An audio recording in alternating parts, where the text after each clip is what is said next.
അദ്ദേഹം ഉയർന്ന രക്തസമ്മർദ്ദവും മാനസിക പിരിമുറുക്കവുമായാണ് വന്നത്.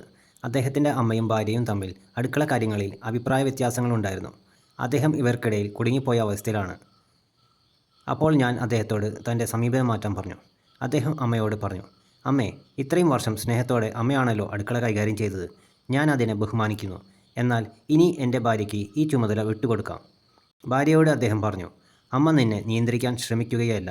വർഷങ്ങളായി ഇത് അമ്മയുടെ ഇടമായിരുന്നു. ഒറ്റ രാത്രി കൊണ്ട് മാറാൻ പ്രയാസമാണ്. ഞാൻ അമ്മയോട് സംസാരിച്ചിട്ടുണ്ട്. നമുക്ക് ക്ഷമയോടെ കാത്തിരിക്കാം." ആ സംസാരം എല്ലാം മാറ്റിമറിച്ചു. ഇപ്പോൾ അദ്ദേഹത്തിൻ്റെ വീട് ശാന്തമാണ്. രസകരമെന്ന് പറയട്ടെ, അദ്ദേഹത്തിൻ്റെ രക്തസമ്മർദ്ദവും സാധാരണ നിലയിലായി.